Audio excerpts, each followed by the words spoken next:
After a long series between TNC and Keen, we're finally here with our second series of the day. It's going to be Navi versus OG, cast by myself and Blitz. This should be a fun one, Blitz. Oh, I'm very excited for this series. Yeah, I think so. Pretty much any OG series for me, I think is going to be fun to cast. Well, the fun part about it is It's like looking spicy. it's looking spicy. it's weird because you don't know what version of like what team is going to show up. Yeah. Because now OG is no longer 10 the seconds darling remaining. underdogs that everyone's going to forget about. It's like Yeah. you actually have spotlight 5 and pressure on you. seconds Because remaining. now the one advantage that they had that was like huge advantage was that nobody's eyes were on them. And now it's like everybody's eyes are on you because you're no longer that like sneaky, you know, they're going to pull out some kind of like Yeah. craziness. People have gotten very used to what they've adopted. People are paying a lot more attention to what they've done throughout the season. And where are we going to head into the draft? Is Navi and OG already deciding on some of their first picks? We got a first pick Enchantress, which I've been hearing a lot of talk about from people. And there's two supports that I definitely expected to see a lot this TI, which is the Warlock, which is already well established, but the Shadow Demon, that's been an up-and-comer for sure. Yeah, I think ST is one of those heroes where, I don't know, it felt really bad and then it suddenly felt really good, if that makes Yeah. sense. Like Yeah. the hero 10 was garbage for seconds such a long remaining. time, and then there's just a few things that just made him a lot better, 5 seconds and slowly he's remaining. like progressed into that like support discussion where he's actually useful. Do you know what some of those things are? I think especially like the tome change for Yeah. sixes Mhm. really helped make a lot of these supports viable. And I think, like, for example, Warlock probably got buffed by that the most, I feel. Yes, for sure. The whole, like, he was always a good hero, but his laning phase was so bad that oftentimes, like, you'd be some, like, level 4 guy. It was very common to hear, like, we can't fight until Warlock has 6. Yes. And then you get level 6 at, like, 17 minutes, and all of a sudden, by the time you use your first rock, it feels so bad because Yeah. everyone's strong. But now you get it at, like, 10 minutes, and, like, you throw down a rock, it feels good. So here's some of the changes that happened to Shadow Demon. Not a ton, but his intelligence gain went Okay. up from 2.7 to 3.3 after Okay. 2 different buffs. Let's see. Minor. Reduced Soul Catcher mana from 110 to 50, 70, 90. I'm not sure. Like, I'm not sure how super impactful that is. But I think the really big one was the reduced Shadow Poison mana cost. Yes. It now scales as well. It started off at 50. Now it actually goes all the way down at 35 mana for level 1, and Yeah. it scales up to 50. And let me tell you, like, Shadow Poison, like, that's how you win your lane, is being able to spam that over and over again. I mean, 10 it also feels seconds bad in remaining. teamfights where like you use it like 4 times and you're suddenly out of mana. Yeah. Like previously. Yeah. It's all these little 5 things that add seconds up remaining. that like eventually you reach a breaking point and you're like, wow, this Navi's hero turn to feels ban. really nice. Yeah, the combination of being able to have, like, you're spending 15 less mana per Shadow Poison at level 1 when you're trying to, like, do your zoning thing. And then on top of it, you have this intelligence gain that's going to help offset some of the heavier mana costs later on. Then it just becomes a hero that is able to spam his spells. Back are they? Remaining. How back are they? How back are they? They're like, You tell me how back they are, and then I will paint the story. okay, let me tell you. Here's what I remember. Okay. I was the biggest Navi, like, hater, I guess is the right way to put it. Ooh, I was a Navi fan.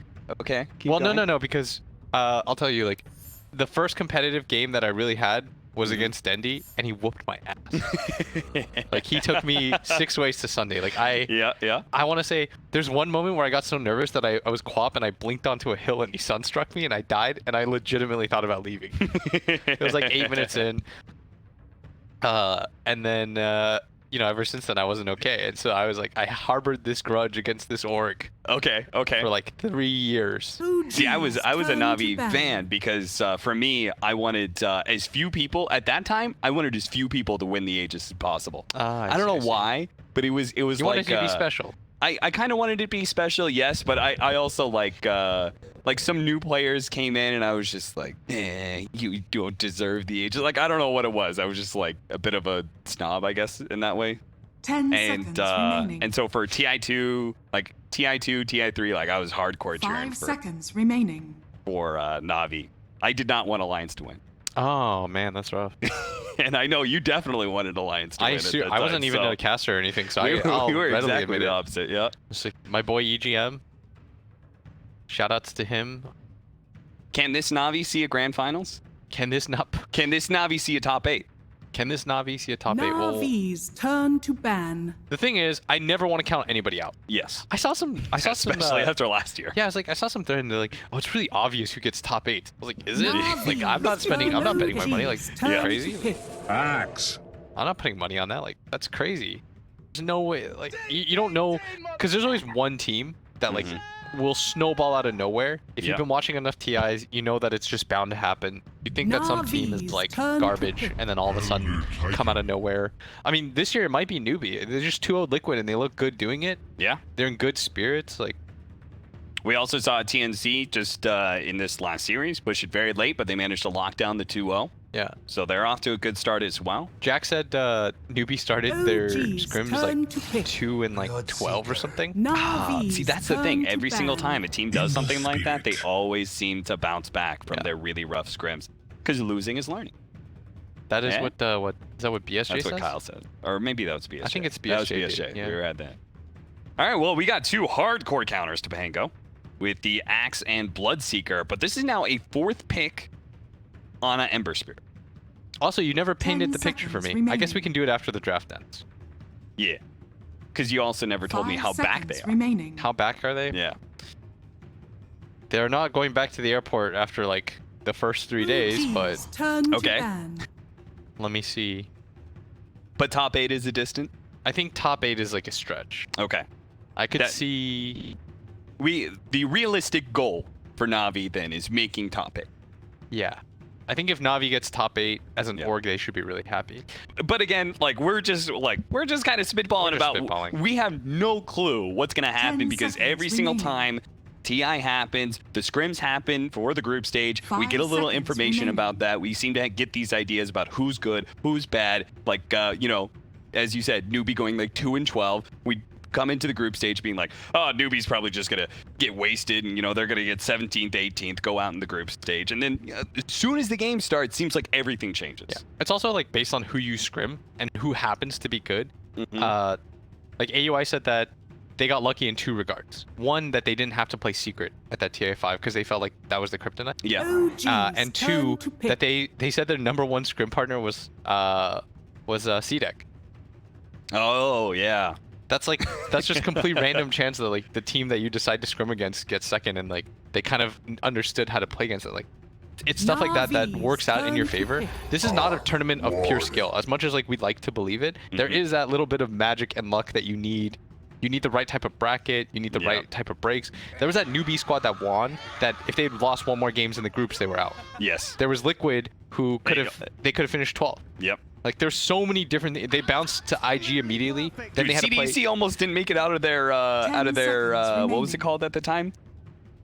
The 4 teams Yeah. from 4 different regions 5 that the wild card. seconds remaining. They almost didn't make it out of their wild card. There's so many different breaks that you need to Yeah. get right to go your way that if you ran, and that's the beauty of this tournament, that if you run it back 100 times, you will end up with a potentially different result every single time. All right, well, you've got some run-at-you heroes between the Axe and the Bloodseeker. You've got, like, the Warlock Golem that can get on top of this Arc Warden, but they're still going to go for it. OG, I mean, this is looking like very much their style, Yes. right? Like, the only thing that really stands out is, like, I've not seen a ton of Seb Pango. But other than that, like, this looks exactly Tops and Ember, Warden, all looks good to me. What I really like about OG's drafts in general is they always play to their own strengths. Mhm. Like they just don't care about what anybody else does. The downside of that too is that you become. There's like something about it. Remember when Alliance kept trying to recapture their success with like Yeah. the old squads? So like they Yeah. just keep picking Bulldog and the EGM heroes and it'd be like, guys, like we won with this. Why can't we do it anymore? There is something to the fact that at some point you get figured out, Mhm.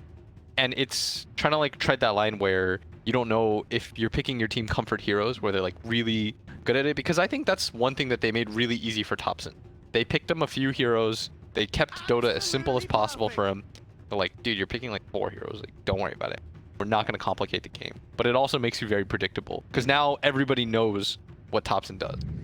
Jarek's with a kind of playmaking 4. It's not the most iconic one in Elder that's- Titans, but it's a Storm Spirit against Arc Warden.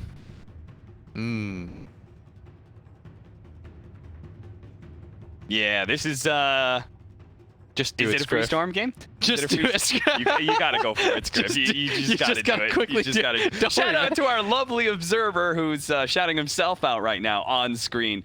The lovely observer, Scriff, who's gonna be he's Blitz and I. Yeah. And this is actually him doing extra work. By the way. We requested his presence. Yes. And he like He was the very observers nice are enough. only supposed to be on the A stream.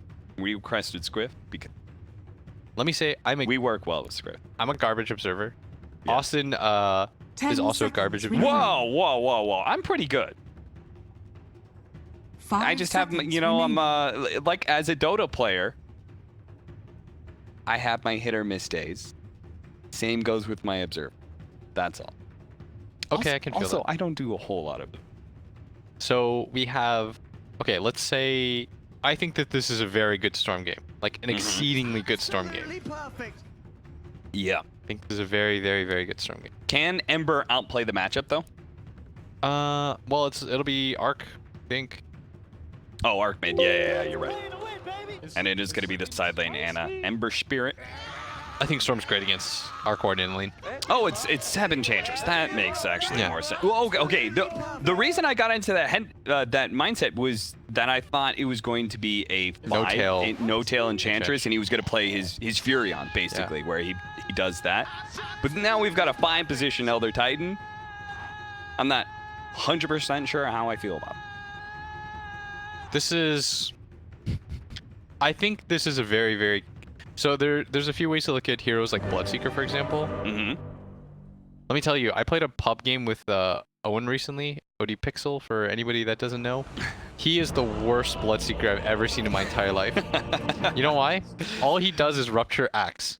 Do you understand what Axe does? He wants to be rushed. We all ran at him in melee range, and we kept getting called, and Owen's like, how are we not killing him? I was like, this should be very obvious, Owen. But Prepare part of for what battle. makes a bad Bloodseeker game is if you have cores that can literally just stand there and fight. Yeah. That they don't care if they necessarily get ruptured. Those are the cores that are really good against Bloodseeker. And do you think they have that? I think Enchantress is great, right? Yeah. Like you don't care. Yeah. You don't have to run is the best part. Arc Warden is relatively good in that regard. And Ember Spirit's excellent because you can poke. You have that ability to just like jab at people repeatedly Right. while going back and forth. As we see all our players where for whatever reason their names aren't like changed in. Oh yeah, I saw that earlier. But they are in game.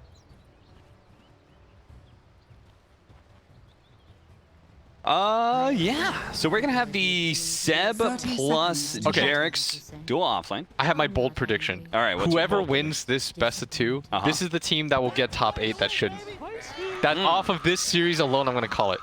I'm going to bet Cap's career and Scriff's on top of that. Wow. You can put money on that. Didn't want to bet your own. Dude, Wasn't worth enough? Is what that why? Like, gambling with pennies here, but like with you guys. You guys have We've got futures. something to lose. Bounty room's gonna spawn. We are gonna have OG trying to fight Blizzy away from this bounty room. Blizzy will be able to outclick Anna. And the Shadow Poisons are really racking up. They've got 4 stacks and a Battle Hunger now on Anna. Anna might actually die here. He has to juke that last Shadow Poison. It's so much damage if you can get it to 5, and he gets it to 5, and Zayak is able to pick up the first blood. Ooh.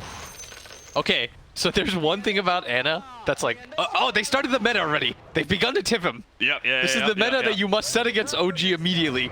You must show them that it doesn't till you and you're willing to do it back. I actually think teams lost because they weren't willing to tip OG. They're like, we're not playing that game. But you can't be above it. We're above that. Yes, Navi is the counter. They found it.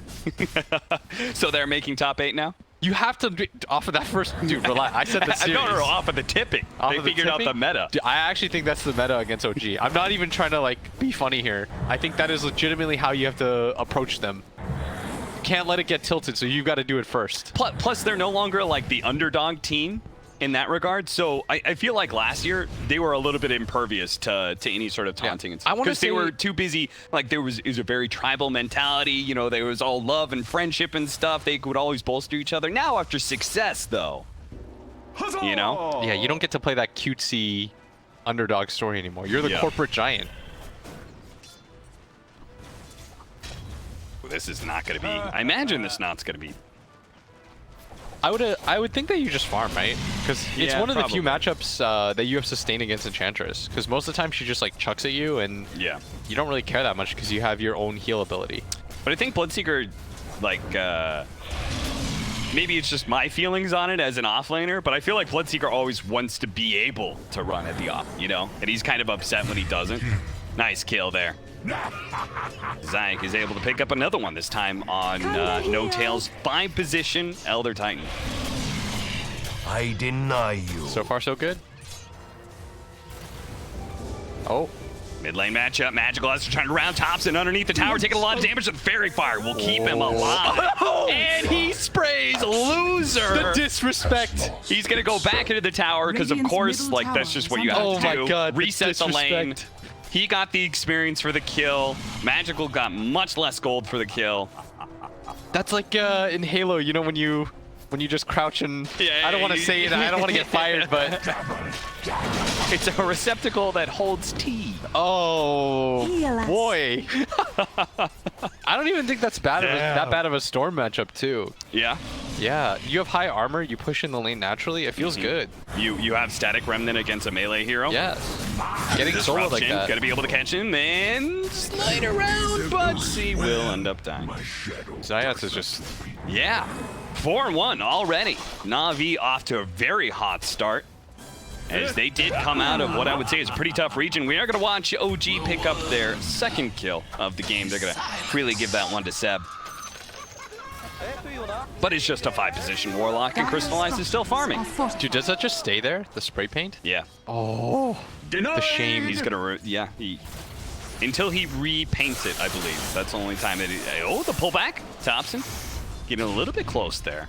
I remember Magical, like, this guy plays so much TA. That's the one thing I know about Magical. He plays TA and Dusa. Yeah. We casted like 7 games of him, and I went back and looked because I wasn't sure, and it was literally 7 games of TA or Dusa. Well, despite the deaths, Anna's is still top of the CS board, 23-2. Our mid lane matchup, 18-3, compared to Thompson, 16-3. So the Storm Spirit does have a bit of an edge there, even if he died first. Yeah, because you can push out the lane. Matchup. And Storm's gonna maybe he could have contested for that rune. It's actually pretty hard against Sark. Purge is way too good against you. Bloodseeker has gotten the most denies in the game so far, though. But that's kind of expected. That's just what Bloodseeker does. Yeah, Overpowers you with his Blood Rage. That's sort of what I meant by like I think the lane matchup's fine. Yeah. It's one of the few melee heroes that does okay because you have that sustain. Whereas like most melee heroes, you get clicked out of lane like 5 times and then all of a sudden you're forced into the jump. I guess my thoughts about it is like Bloodseeker mostly thrives not just at him being able to farm, but like the enemy when you being at a zone somebody out. disadvantage, you know? I would agree, but I think that it sort of works both ways. Because let me say, there's no other safe laner that you'd really want to play in this position.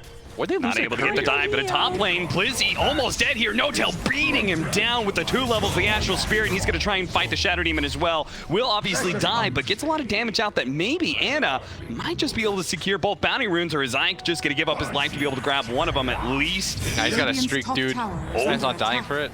He's going to turn, start getting some Shadow...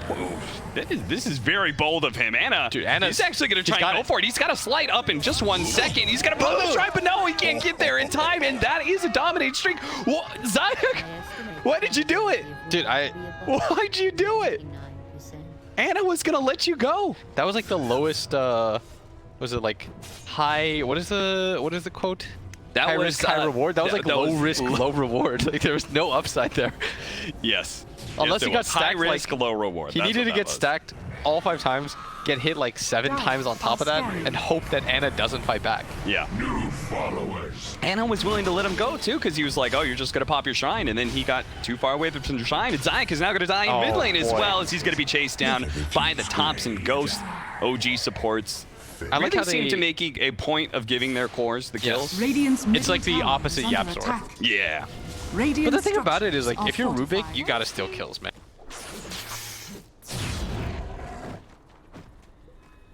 Magical, just trying to do the classic Storm Spirit play and finish out his level 5 to level 6 transition in the jungle.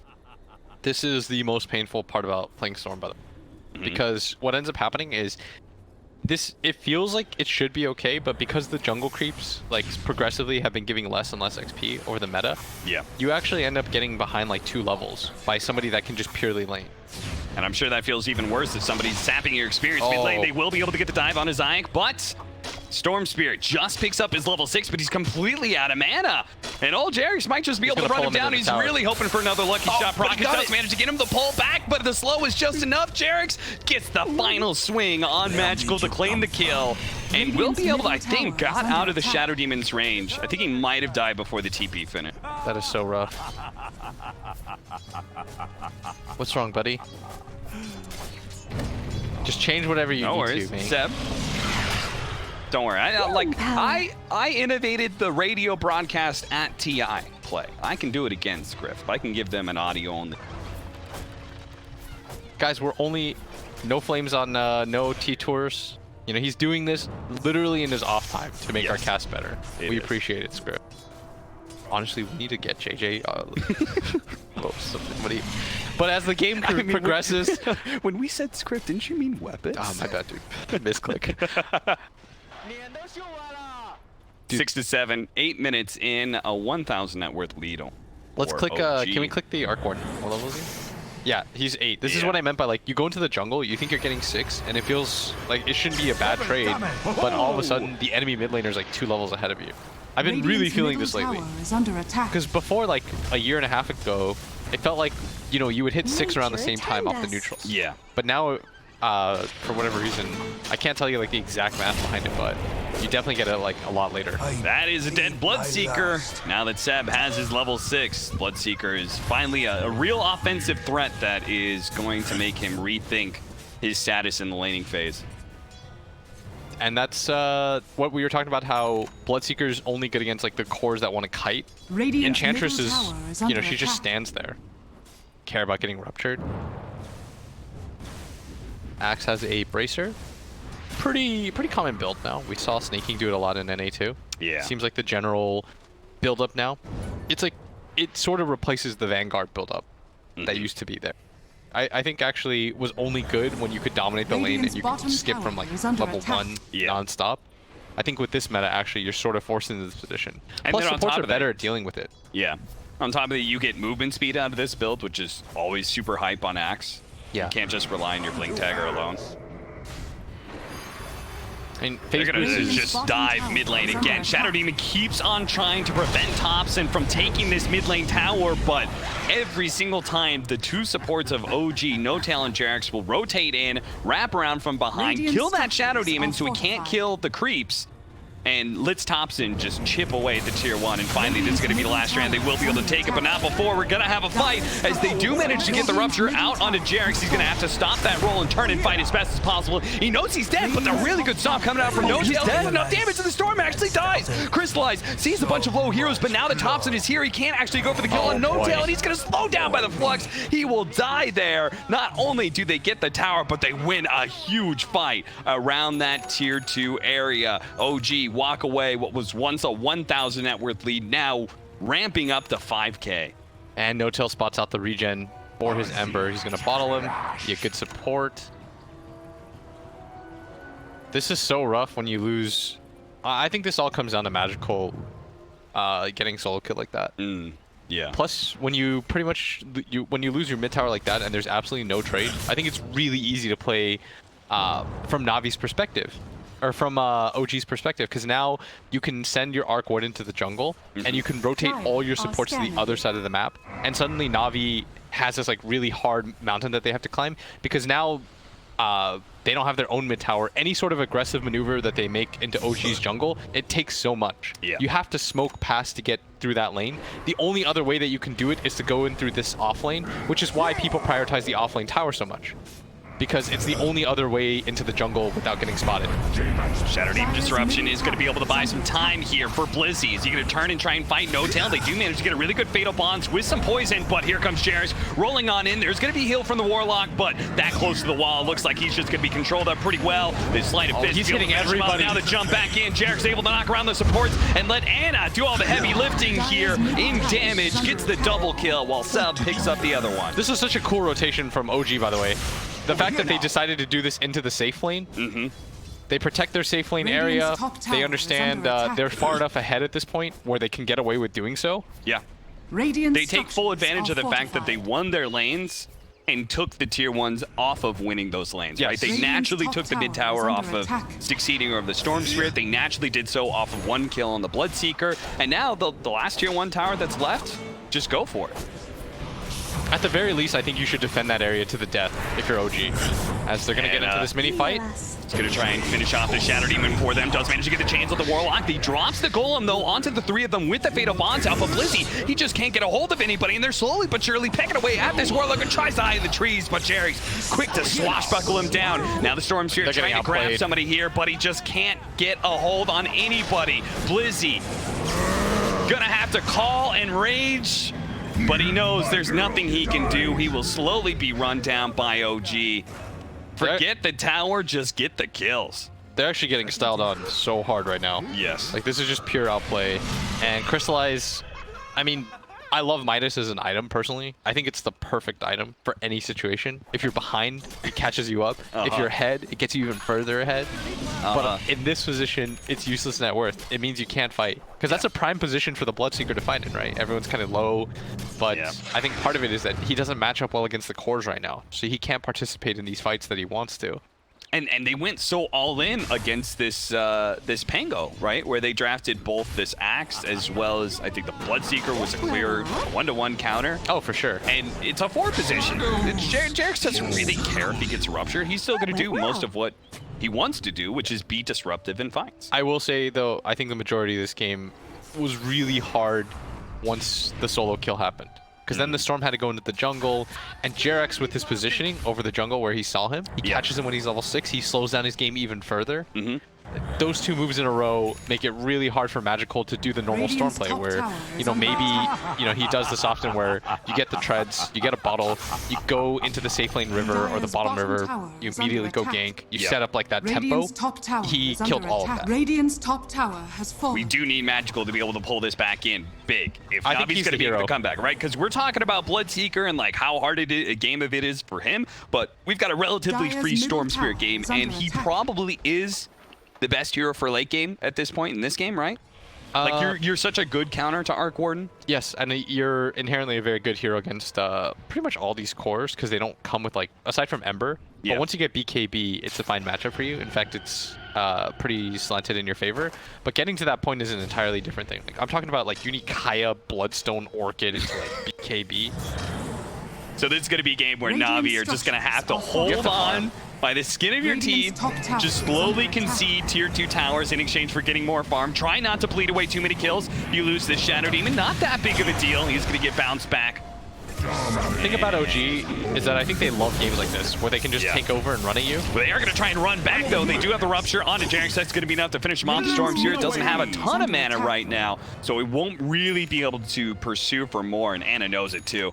Just boldly throwing out his Remnant and TPing back right in front of them. And they're going to hopefully get this bounty rune here. As Blizzy sneaks one.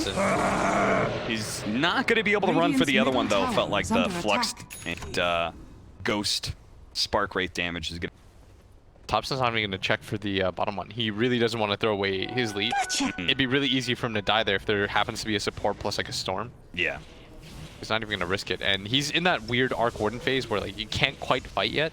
Yep. You're really close to be able to fight, but you need, like, that Maelstrom as your DPS item. I estimate the probability of winning to be above. I estimate the probability of winning to be above. You know, so I described this meta in a very simplistic way for anybody who's new to Dota. I described it as like aggression into control. Yes. I feel like that's a relatively good descriptive term, which is that we're going to have both teams be relatively aggressive. Once one team comes out on top, then it's about controlling the map. They're just going to choke the rest of the map out and make it really hard for you. Under attack. If you've ever been in this position, what it feels like is that everywhere on the map is dark and you can't move anywhere. And whenever you do move anywhere, it feels like you're just or you have to do like these plays with very little information, like this one right here, where Navi are going out for the 3-man smoke, moving to the opposite side of the map, and I think they're just hoping they run into Arc Warden, right? Yeah. Like this is the place where Arc Warden should be farming. Instead, they're gonna lose their Warlock in top lane. This should be obvious. Invade the jungle and realize there's no Arc Warden here. So the reason why that's such a risky play, or like, you know, why you can tell they're desperate, is because there's one principle in Dota, once like smokes came out, is you always smoke to where you have vision. Yeah. Because otherwise it's pointless. You're just, you know, it's a stab in the dark at that point. Yeah. You're completely YOLOing it. So if you're a pub player and you want to get better, smoke to where you have vision, even if like no one's there at the time. You want vision of that area, right? And you want to secure that area for yourself. If you're going in blind, it usually means that a pro team's like, they're sort of wringing their hands. Oh, the long jump in for the Storm Spirit is going to be able to grab Zeb here. An aggressive move from Navi, but the other Titan is able to throw on his ult. Zeb keeping himself alive bit by bit. He has many Shadow Poison stacks on him. The disruption is going to go down, but now the Ember Spirit is here. He's able to do a ton of damage out to the Shadow Demon. Not able to finish off the Storm Spirit, though. Crystallize doesn't see anybody low enough to really be able to capitalize on that. He had the Rupture out onto the Pango just to prevent him from entering in with the Rolling Thunder, but that doesn't really prove to be any amount of damage. And OG, now that Navi have made that aggressive play, blown everything that they have, they know this tier 2 is free for them. I will say Arc Warden feels like the new Spectre.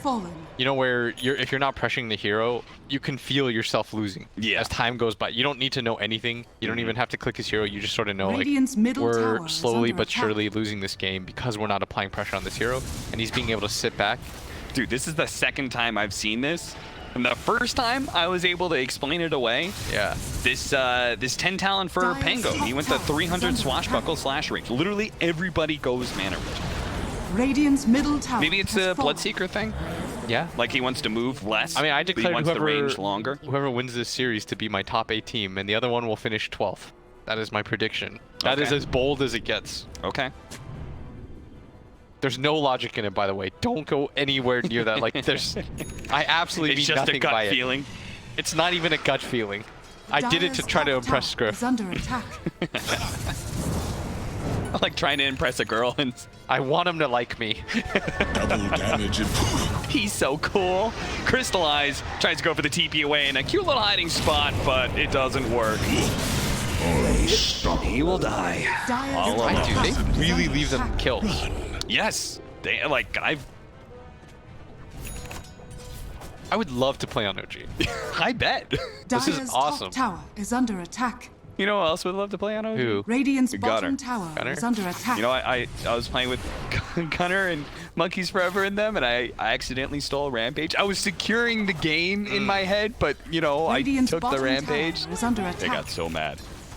Dire's top tower is under attack. Tier 2, another one free for the taking at this point. OG are just so far ahead that they don't really have to show a whole lot of heroes at bottom. They just let Seb do his thing. What a cool build build that everybody can rotate over if needed. Midas, Atos, and a BKB. What? That is honestly so... Alright, so if Navi were to win... Yeah. Dude, I just saw, like, people have so many pennants for Navi. Oh, yeah. Jeez Louise. The leftover penance. Heal us. If Navi were to win, you have to contest this Roche. That is step 1. Dire's You got to get a top tower is under 6 attack. Storm Spirit steal at this point. You just have to gamble for it, I think. Yeah. And they have smoked up trying to get positioning. They haven't used a rock in so long. We saw that one time where they use it by their shrine, but Anna just Never refuse gold given. sort of did Ember Spirit things. This time around, you need a good rock fight, but it looks like they're just going to go back for the map control for now. In this sort of game of chicken, by the way, the team that's lost all the towers always has to fold first. Yeah. Because you have to deal with your lane. And OG has so much map control on the map, you have to like spend time resetting things. Otherwise, creeps are just hitting your towers. Seb's gonna just fearlessly lead the way. He saw what happened last time they tried to go on him, so he's gonna find the Bloodseeker, immediately manage to get a Rod of Atos on him. A call goes out, only managed to grab the 2, doesn't grab the Enchantress, and the Enchantress will finish off Crystallize. A jump around for Magical is able to get at least the Pango kill, but it's gonna cost Zion's life unless that disruption TP out. No, he doesn't make it. 2 dead on the side of Navi with a buyback coming out from JRX. That feels like OG have secured themselves the Roshan. That's an Atos now on the Ember Shirt too. Okay, so they've completely ruined the Storm's timing. He can't go for this this build anymore. When they went double Atos, so the problem has to go BKB? No, because the problem is if you go BKB, you're conceding defeat anyways as a Storm Shirt. Okay. This is the roughest position as a Storm, where if you go BKB, you have no mana, and so you have no damage. But if you don't go BKB, you can't fight into any of the cores because as soon as you get locked down, your highest net worth hero is useless now. And it shows up, 1 swipe, takes the kill, and immediately zips back over to the bottom lane. What a life. 16,000 net worth lead. I like the pointing out the items because this is something that OG did very well. At Ti to jump in, they are almost immediately blowing up Ana. Ana just stumbled into a world of hurt, and there goes his wicked 6 streak, but OG are not going to back down so easily. They're going to keep it going here. Thompson blinking forward with his Tempest double, trying to find an easy kill onto the Shadow Demon. Doesn't actually get it. He's managed to get away. Seb pulled back by Magical, trying to be saved by No Tail. Does manage to get a stomp onto the Bloodseeker at least. He still has his Rupture, so Seb is not going to be able to retreat, but maybe he can actually get the kill and Crystallize. But there's the call from Blizzy, able to save out Crystallize. The real Thompson has committed to kill Crystallize, and now he's been caught. Disruption going down upheaval, making sure he's going nowhere. And he is certainly going to die twice. That is 5 Navi heroes all surrounding him. He comes back for his second life. They're also low. What happened? Oh, that was a close one. Axe. He's the only death there. Both Crystallize and Magical got dangerously low there. I thought that was just going to be nice and easy. I think it was the Mjolnir. It was the Mjolnir plot around him. That was still quite a big throw by OG. The fact that I was really surprised that they continue to go for that, right? They lose the Ember Spirit, and they're like, screw it, we're doing it. And then they decided to dive their base when there was still a tower up against a team that's very good at defending against that exact situation with Rock. Also, even if he does get the Bloodseeker kill, like he doesn't know that Bloodseeker could just have buyback. Yes. It's like... honestly, you gotta really appreciate... I love both OG and Navi, because I could easily see Navi in that situation do the exact same play that OG did. Okay, purging out. Ana not gonna have the Flame Guard, but he will have the kill. As once again, he times that attack just right to get the last hit. That's practice right there, man. Well, OG may have thrown the game a little bit, but they have not relinquished the map control, or at least not a ton of it. Navi have managed to push out at least 1 lane. Magical doing a bit of damage to that bottom tier 1, but it's a simple thing for an Arc Warden to be able to deal with these pushes. This Tempest double. Rod of Atos, Magical. They're gonna hold him there, but all of a sudden, surprise, he didn't expect 2 more heroes behind Magical. The pull back into the silence, just beautiful. Okay. Now the stomp. Jax from a distance, gonna try and hit him with that swashbuckle, slow him down, keep poking at him if possible. But knows that he can't really commit too much with Thompson and Seb on the other side of the map. The Tempest double is gonna be able to immediately jump onto Zayak, who probably realizes that there may have been some sort of vision there. They're gonna have more TPs. Is the Warlock really gonna TP into this? This is the worst part. Any illusion-based hero against supports, when you're behind, like when you play against a Naga or an Arc Warden, it really feels like you're playing a different game than everybody else. It's one of those weird things where normally you could say there's a trade-off to your deaths, but in this case you're dying to an illusion. There's no risk that Thompson has to put to any of that, so you're just like, well, I just died for literally nothing. Fantastic. All right, so he did go Bloodstone because you just have to. Yeah. It's the unfortunate part, but now instead of building Orchid PS item, you have to go for the... This is the right decision. It's an Echo. Like, is he just aggressively pushing on lanes, or maybe he's baiting as Blizzy, as well as Magical are both going to be joining him here. They do manage to kill that Warlock to pull back on Anna. Blizzy actually fighting with Seb, though. They don't have a disable to be able to stop him. Blizzy will manage to get away. Same goes with Magical. I think they were trying to force TPs. Yeah. Well, I mean, they did that. Yes, because So they went for like the split play where both people went for like different targets, but they're unlikely kills because they still have the tier 1 tower up. Yeah. So I think they were just trying to force people up, so then you could continue to farm top. And this is why OG's trying to read that, and they drew the line and saying like cut them off at top as well. Yeah. Get there before they get there. Okay. And Jarek's and Thompson's Tempest double immediately show up, and that's such a hard thing, because even if his Tempest double dies here, the job has already been done. He's already pushed in that lane. They are going to be able to get the Rupture onto Jarek's, who uses himself to buy himself a little bit more time, cancels the Rolling Thunder, has a swashbuckle up, but he's just going to play on that high ground for now. Now, especially that Anna is here to be able to protect him, especially with that Arcane Root. Oh, they got the kill. Jarek's does eventually die there as the Shadow Poison was He got enough. popped. That was a 5-stack of Shadow Poison. That'll do it to you.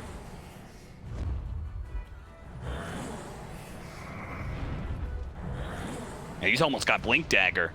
That is a very dangerous item for OG. A Shadow Demon with Blink Dagger, the smoke.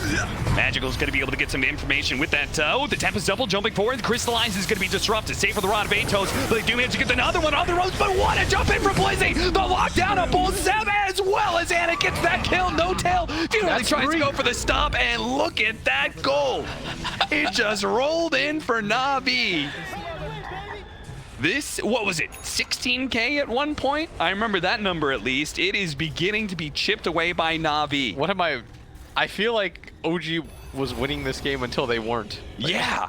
I don't know what's happened. They really didn't have to do that dive at bottom. This should have been. No, they didn't. Thompson just jumping in with his Tempest double, trying to go for the fast kill onto Sineko. Sineko unable to protect himself. And Crystallize actually being forced to use his BKB here as the real Thompson jumping forward, but the disruption managed to get it on the real one. Can the rest of his team turn for it? Blizzy makes the jump in, managed to get the call. The Gold Scepter protecting him, but they'll still managed to get the kill onto Thompson. A massive one at that. Well worth the cost of a Warlock so far. And look at Blizzy juking around Jarek's roll. I can't believe this game. Can they go back to taking this tier 1 tower? I don't think so. Fresh heroes are coming up. Anna as well as Seb are about to revive. They've got side lanes to push out. Dude, Navi is resilient. Yeah. That is a... I'll be honest with you, I didn't think, when I watched the laning phase, I felt like Blizzy did not get enough out of his laning phase, but he's coming in big time in this mid game. Yeah, it really helps that they gave him a free blade mail when they all jumped into the base and they gave like 2,000 gold away. Yeah. But he is... We were talking about it earlier, like, you know, opportunity is like you grasp luck or whatever it is. When it comes at you, Yep. you don't throw those opportunities away. You make the most of it, and he's made definitely the most of it. Okay. Not an Ember Spirit player, right? I kind of am. Okay. I've got like a 30% win rate. So where... How many games? It's like out of 10? 50? You've won 3 games of... Dude, my Ember is real bad, but Data continue. Okay. Scanning. Where do you stand on the Aghanims? Because we are obviously friends with quite good Ember Spirit in Gunner, and he's actually very much against the Axe. He thinks it's a trap. I think it's really good if you're close to 25. That's what I say. We're Yes. on the same mindset. But I don't see, the problem is I guess he could use one defensive item. I think that this, I think Ember especially, what the real bait about this hero is because you have mobility and all mobility heroes fall into this trap, you think you don't need BKB. But I disagree. I think this hero, out of all the heroes, needs BKB like the most. Okay. It's your free get out of jail free card, and it also means that like you can use your remnants when you don't have Ags very aggressively. Okay. So it's BKB literally just for the Storm Spirit?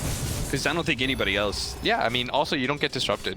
Ah, okay. So there's no setup for the Axe call too. Okay. And the damage on top of that I think is really nice. Plus you can't get silenced. Like the way that he died earlier in the bottom rune fight was he got pulled into the Bloodseeker silence and he dies. You have BKB there, there's absolutely nothing that they can do again.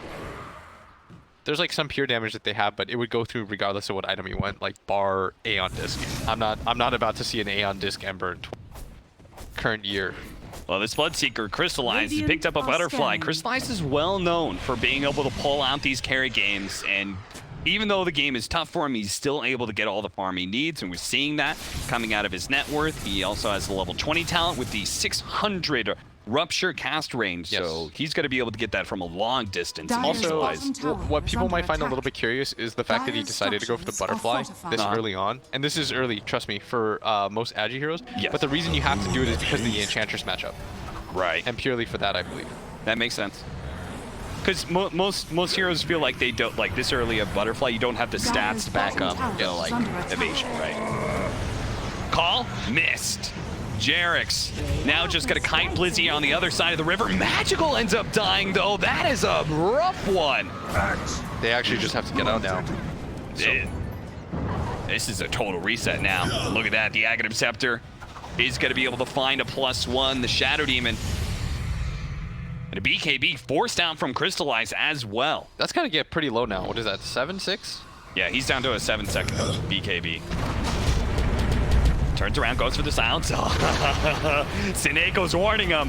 Don't think about diving. I've got that chaotic offering. They're still going to go for it, though. Crystallize is so low, and that is enough. Without the BKB, he can't protect himself against all that magic damage. Sineko turns around, drops the golem. They're now going to buy back on Magical. Trying to go for that fast kill on Anna. Unable to protect him with that magnetic field. Thompson tried to save his carry, but not the case here. And a disruption coming out from Zayak as he loads up the poison. Jerix does manage to get a Lotus Orb out. The Shadow Demon is dead. He committed heavily to be able to try and kill the forward position of OG. Now it's just left to Magical to try and clear out the creeps as best as he can and prevent OG from finishing off this tier 3. They went for the dive again. This time it doesn't cost them like 4 lives. Yeah. And they get the buyback out. So they're trying to stabilize a little bit.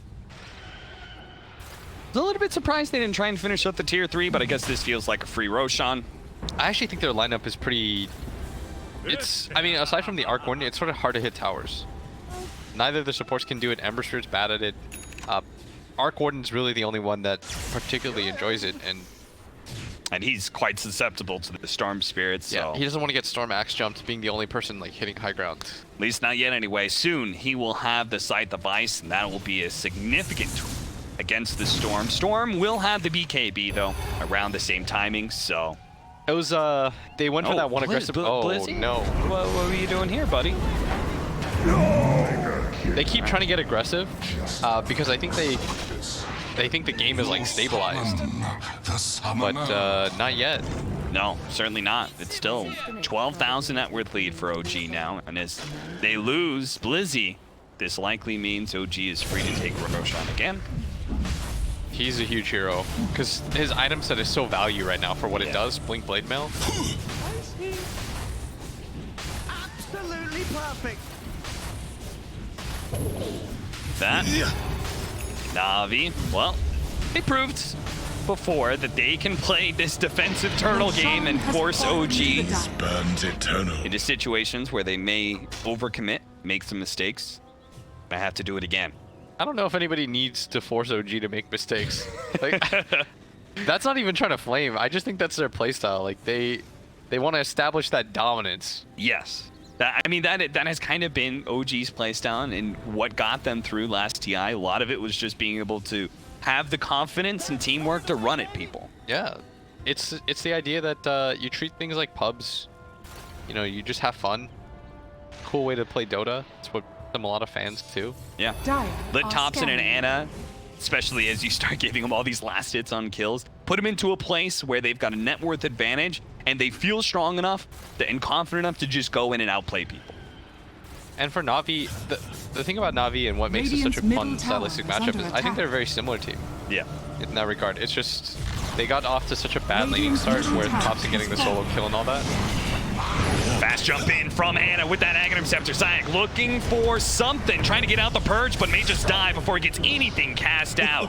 It's a well-timed rod of Atos into the stomp, prevents him from casting a single spell. Blizzy spotted it. He actually runs into the sentries. A long jump in from Magical, but it really doesn't do that much damage as Thompson is still going to be okay. No, he's not. He tried to go for the TP out, doesn't actually make it. A long jump over, actually catches no tail as well. Great awareness from Magical. Another zip out with a TP away to the fountain is gonna allow him to get away, but Crystallize won't be as lucky. It looks like he gets hexed up as his BKB fades. He doesn't make the jump away, but Magical still being alive. might be able to at least keep this to one laner Brax. Maybe he's able to hold entirely. We'll have to see. Thompson did use the buyback for that, so there's some opportunity for them as the immediate buyback from Crystallize. This will be a 3v4. My sprites are with us. Seb, ooh, that's a great counter to Aeon Disc, I guess, in a way. You throw out Soul Catcher, 1 point of damage instantly. Soul Catcher's or Aeon Disc is gonna get popped. I have to imagine that's more for the axe, but it works in that situation too. Thompson gonna be set of racks. Finish up that lane of barracks. Gets a little bit of chip damage on the tier 3 and tier 4s. And now it's Shrine time. Radiant's bottom shrine is under attack. So OG are going to be able to reclaim what they lost when it came to that gigantic net worth lead that they had real early on to the game. Brings it back. Radiant's After a few bottom pickoffs shrine has fallen. and well-established pushes. But the next push is going to be harder as they do manage to... it's okay, just keep on committing to these Arc Warden Tempest doubles if you can. They're worth a lot of gold. But sadly, they actually... Magical almost dying to... Radiant's top tower is under attack. They actually just got forced completely into the base. But we almost had level 25 on Storm Spirit, and that is just a nightmare to push against. Yes. Have they just given him all the tomes? Maybe. I mean, he has been the recipient of a lot of these solo kills. That's very true, too. They smoke right in front of their base. Just to get some, trying to get some vision down. Unspotted Zayak actually managed to get the disruption. Precast is the blink in from Thompson's Tempest double. So he gets the illusions to try and deal with the Tempest double and kill it for very little commitment. Still, it's so tanky. Trying to push out that mid lane. They are going to be able to... Finally, the Tempest double dies. Heal up a little bit more for Magical. See if he can deal with this bottom lane push to Seb. Every single time, he just establishes himself as this super tanky hero that could be right there hitting the barracks, and they can't really commit to him. That's why the Storm Spirit is always going for that back line. Does manage to find the real Thompson. He's going to be forced to pop the cheese, but now Magical. Oh no, he's used a little bit too much. He does have a bunch of stick charges though. One last jump gets him close to the fountain, but not close enough. And sees a weakness, and he's going to try and jump towards him, finish him off. The Storm Spirit, he's low and he dies. The Golem doesn't get there in time to be able to bail him out. That's 2 minutes on the clock. Snako, he's going to die here as well. Doesn't even have his level 20, so no extra Golem for him on death. And Navi, with only 2 members alive, Crystallize and Zayak, it's going to be a very, very hard hold for them.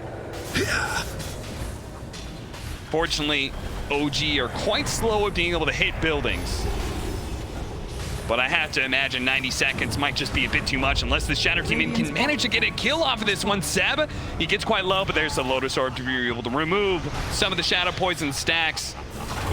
Yules after Yules, but it's not enough. Another 2-minute timer. This time it's the Shadow Demon. Look at these.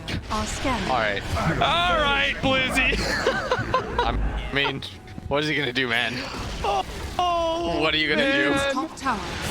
And that's where you call it. You don't want to get farmed in the fountain anymore by Thompson, because that's exactly what he's gonna do. He did it before on a Roshan on spawn. This time he's doing it to Navi heroes. And OG, a little bit of a close call there, as they did get a bit overzealous. I'm just gonna be 100% honest with you. That was not that close.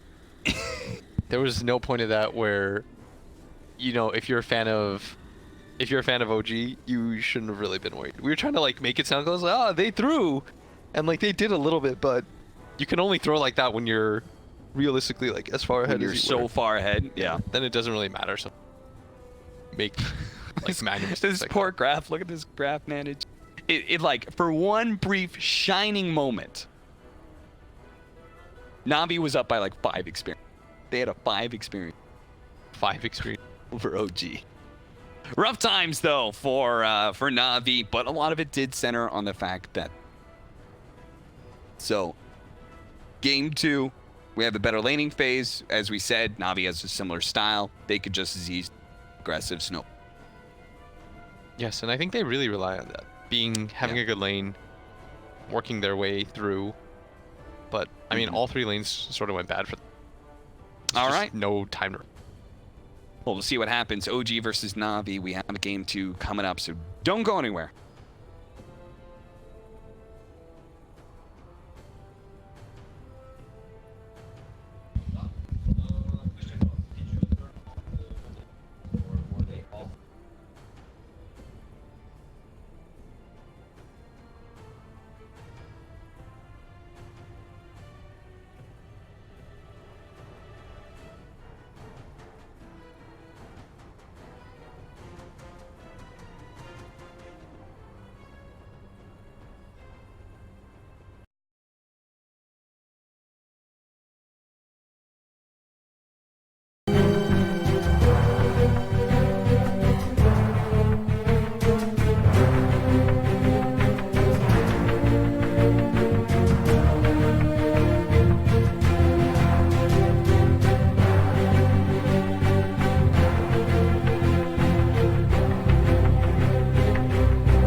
Welcome back, everybody. Game 2 of Navi versus OG. Game 1 was fun. We had a little bit interesting bump in the road when OG tried to dive Navi for no good reason. Again, Thompson blinking in with his real Arc Warden. Real questionable. But it doesn't matter because OG was so good and they were so far ahead that they had a lead to throw in the first place and still held on to like 10,000 net worth lead at all times. So now we go into game 2. Hopefully the laning phase is different. I don't want to be a stickler for detail, but they actually went down to 8 at one point. Okay, excuse me. I apologize. Navi's turn to ban. Ding, mother...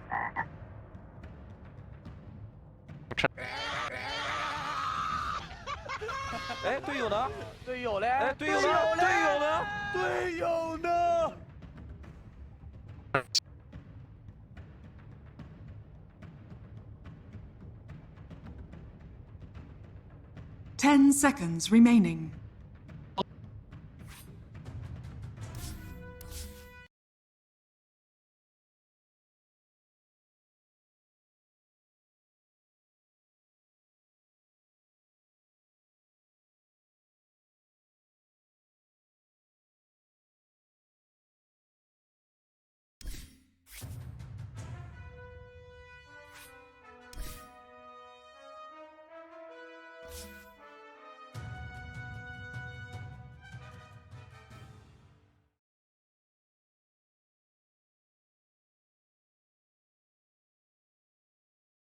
Navi's turn to pick.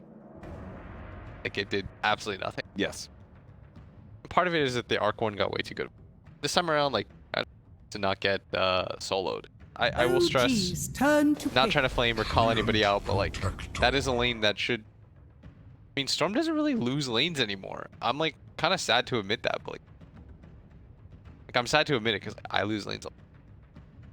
Pro games, Yeah. realistically speaking, really lose lanes with that hero that much. It's all just because the movement speed changed? 10 seconds remaining. Yeah, it feels great. So you can actually kill people now. Whereas Yeah. in the 5 past, it felt like seconds you were net remaining. negative to like... They could always pressure you as much as they wanted, Yes. knowing that there was no recompense. But now right? you can like get kills. And the heroes that used to be really good against them in lane phase are not so much a thing anymore.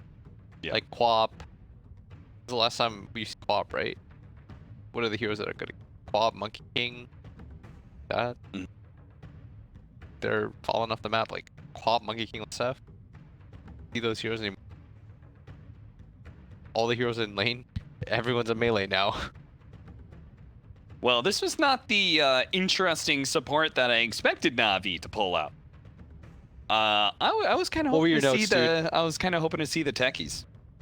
Navi beat Windstrike Rio to qualify. Literally just gonna read my notes out loud. This is for the whole event. I gotta, save some of these. These are... There's like 2 lines per team. Yeah. Grim. Well, okay, these are the qualifier teams. So the Okay. qualifier teams, it's like I only use what they qualify for, Navi. right? Okay. Because I feel like their DPC season doesn't matter. I mean, honestly, you did research. So, Could have... How am I gonna hate on... but I was hoping to see the techie. Just because I kind of want to fail that way again. I see. But The Techis. yeah, we have seen techies banned out against Team Secret in opening series of TI. Yeah. 10 seconds remaining. But Tree is another popular pick for Navi. They did quite well 5 with it in the seconds qualifiers. remaining. They have a 5-7 record with it. What? 5 out of 7 games. That was a really weird way to put 5 that. and 7. Why don't you just write 5 and 2? record. Like, Because I was gonna write the what? Oh, no. Because I like to be able to know the total number of games they played. Because it also links into how many times. yeah, but if you say 5 and 2, Yeah, of course. Versus if I 5 out of say 7. that, but writing it Navi's down, turn I want to ban. know. but you just confuse yourself by... OG's Alright, turn whatever. to ban. Listen, I took the win Navi's turn to percentages and I ban. was like, win percentages, that actually doesn't mean that much. I need to know. OG's turn to ban. it I'm seems not like saying the system's perfect.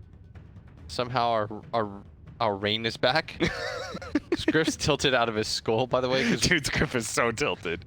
Because none of these none of these things are his fault. None of these things are really the production's fault either. We're just having some issues with the Steam server and being able to actually 10 seconds get what you remaining. put in to stay. You're trying to blame Valve right now, Dude, that's the last person. It Well, was no, actually Script's no. fault, like for Whoa, I didn't say Valve. I'm saying Steam Cloud has a hard time working in China. That's all I'm saying because of the firewall. I'm 100% It's just a down to just ban. circumstance Like of many the thing things. is like somebody has to take the blame for this. We're throwing Scriff under the All right, bus. it was Scriff. It's Scriff's fault. Why is the rain back, Scriff? Come on, dude. Literally control the weather. Ancient Apparition to follow it up. Meanwhile, OG get to go for the 1-2 punch of Tiny.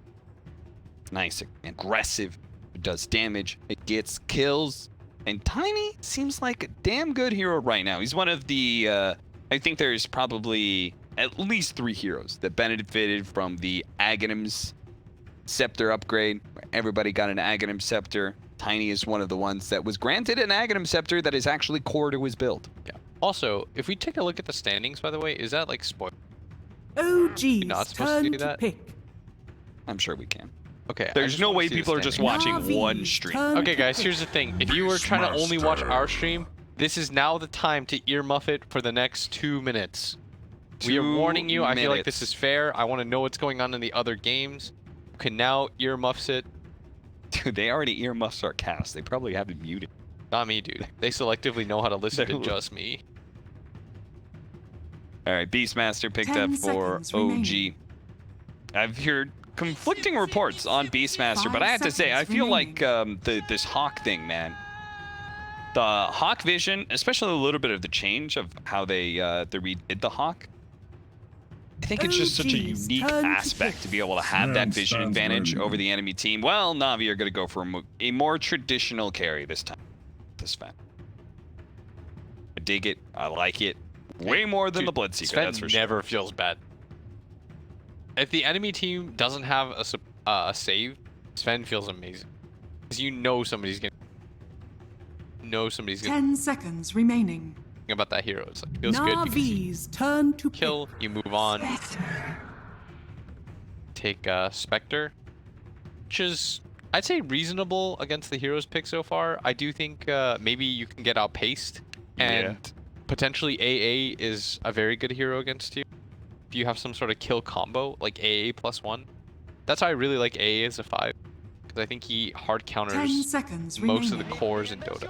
Aren't you setting yourself up to get really 5 pressured in lane? seconds Because you remaining. already have the tree, Probability of winning to be a and we haven't actually shown our offlaner yet for Navi, so they could get like a really oppressive duo where Spectre is not going to feel great. I think the reason for it is because if you have a hero like Beastmaster, you can already begin to play very aggressively around. Okay. And Spectre plus BM, I feel like wins you the Vision War. Hard too. Yeah. Not even like a little bit, but just so much. Okay.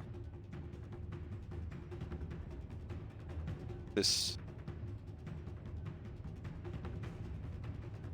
Ti. And They're now gonna pick is their offlaner right because they already know what the safe lane carry against it. Or I guess they could pick their mid at this point because it doesn't matter too much. How do you decide what you're gonna pick when it comes to the 4-5? Because they're basically interchangeable. There's just one ban that's gonna. Is it the hero that's more unique and you don't have OG's turn an to alternate ban. to? Legion Commander. well, even though like you don't get the last overall, it still puts pressure like on a scale Okay. for them to think about the hero. Okay. Oh, okay. Yeah. It's not just the fact that like the thing about it is Here's our mid pick. You now only have 50 seconds to think about Yeah. it, as opposed to like the 3 minutes over the cross of 2 what is bans it, and picks. 22 or whatever. Yeah. It's like 10 if you're the seconds second remaining. hero, there's not a lot of time left. You've got like 40 seconds. 5 seconds In a hypothetical remaining. world when you have plenty of time to look at the, because you can't just one-on-one counter in Dota. Okay.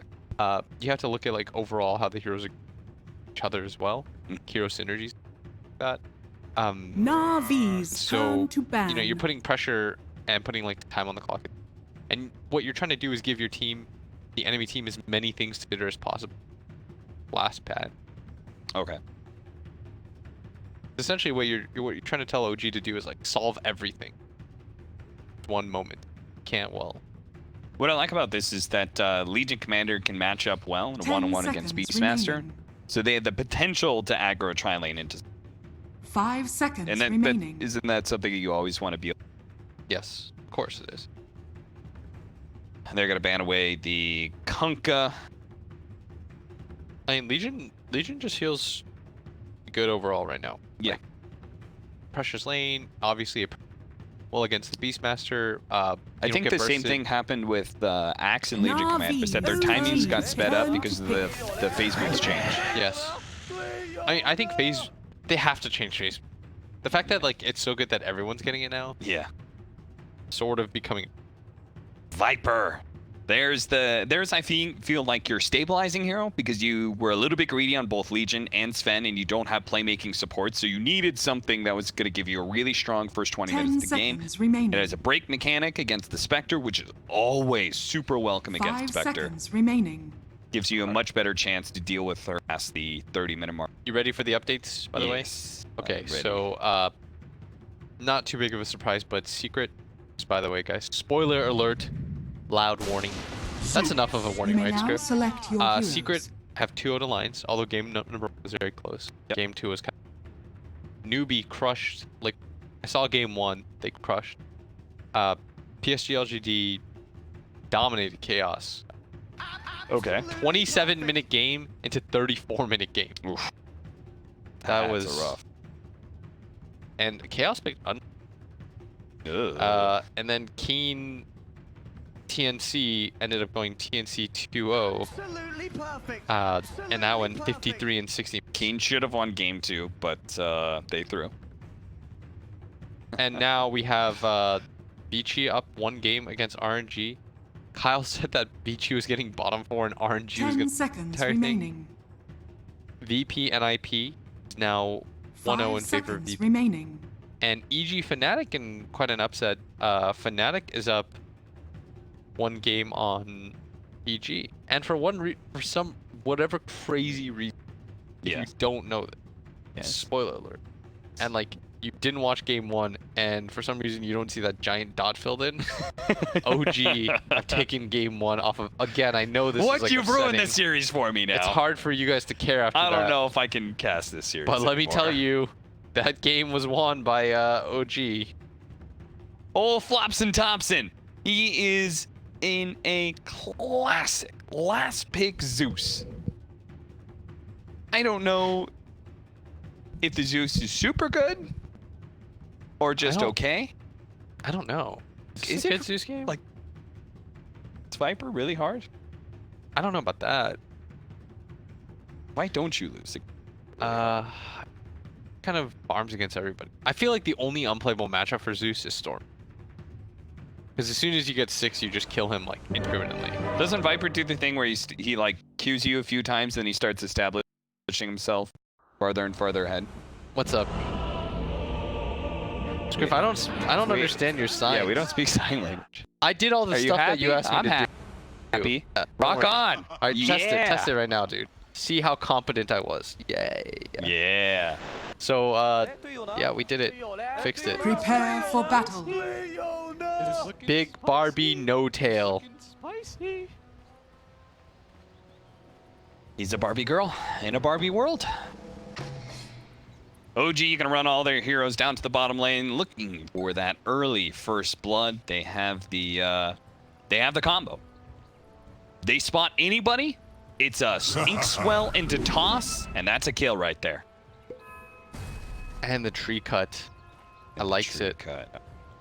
Zeb setting himself up for success because they might need to have a tri-lane. Yes. He might not have any assistance from Jerix. We'll have to see what OG Unfortunately does. for him, though, tree's going to be top. Because Uh-oh. Sven plus AA is a kill combo. Yes, it is. 30 How do you feel about seconds Ancient to battle. Apparition? I've been pretty bullish on it lately. Oh, I love it. I think that he's one of those interesting heroes. Oh, look at that. Oh, he's doing the balloon. He's doing the balloon method. You throw balloons up into the high ground and see if it bounces back to you. Did they not nerf that?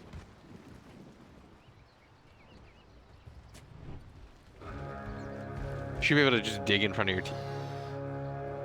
Look out for fallen This rock. Seneko and Crystalline's going to try The and battle go for it. begins.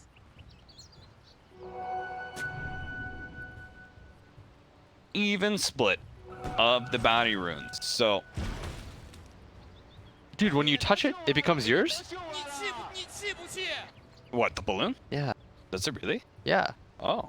The Navi balloon morphed into an OG balloon. So an aggro tri-lane into the Sven, Ancient Apparition. Seb makes it up to the top lane. Zai's going to try and slow him down, though. He's already in position to be able to catch Seb, put him down to 400 HP just to start the laning phase off. He's going to try and cut as many trees as he can with this Wild Axe, as Zayek no longer has a way to be able to get to Seb, to be able to get the bonk. He will be able to at least get him Orb of Venom hits on his way back to the top. And he's gonna get a Quelling Blade too. Deforestation is honestly the #1 problem that the world faces right now. No Tail can't be happy with Seb. I know he's a big fan of the environment. All right, he's just going to give Blizzy like an early advantage, I guess. And we'll see how this dual lane works out against the aggro tri-lane. It's not even aggro tri-lane because Jarex is actually going to sneak into the mid lane. He places a ward, and he's ready for the toss. He's ready to throw magical. He has to wait until the creeps actually die, because I think they need the tower damage on this Viper, because there's no way they're bringing him from 100 to 0. But he rolls up, and Magical's just going to run down river. He did already throw out his poison, though, so Thompson should be able to get some free denies. So that's something. That's 3 denies, one of which was a range creep. And unless he can't reach. You're not wrong. It is something, quite literally. Gotta look on the bright. Like Seb, he's got to look at the fact that he's getting 2 melee creeps underneath his tower. He may not get a single creep for the next 5 minutes, but at least he got those 2. As the tree lays down a sentry, I don't think he cares about sentries, man. Nope. There it is. First kill. They do manage to get the Inkswell stun onto the Ancient Apparition, but he quickly turns around. Chilling touches Anna, and Anna realizes he cannot go for a counter kill on Seneko. The boar almost immediately dies. Oh yeah, I guess Tree is going to be really good at killing the boar too. That's not going to... Well, I guess the sentry helps out with the Hawk as well, as Jarex is... I mean, he's trying to do something on the map right now, but I think his problem is that there's nowhere he can really kill the present time. You know, I kind of dig it though, just because he's getting Thompson a better lane. Dude, he's level 1 right now. I don't dig it. Yeah, but Thompson's 11 and 10 against a Viper, who's 2 and 2. Dude, I think the lane was kind of okay. He's making it OP. It really is. Jarex is going to go for the toss. There he goes, right into the tower range. Doesn't actually get any tower damage, but they might still be able to kill him. Magical realizing this, just going to turn and fight underneath the Nether Toxin, knowing he could not have gotten far enough away. Now, Jarex is level 2. Now I'm tilted. You're tilted for Magical? I'm putting my mind inside, because he played Storm last game. Like, I fully support him.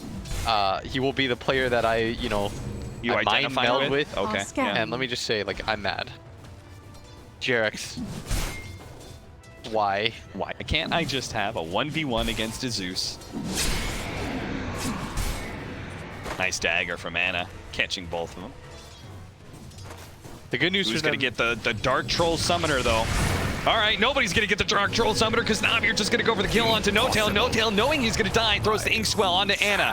Anna does manage to get the stun. Another dagger onto Crystallize. It's a lot of damage, and then Snako slows him down just enough with the chilling touch that the Sven will be fine. No, No Tail got the last hit on it, dude. Oh, he did? Yeah. He got the last hit on the Summoner? For sure he did. I saw his color pop up, right? Oh, good for him. Probably doesn't feel good about dying. Rock on. Old softy here. Waiting for his turn. He's talking about the soft support, right? Yeah.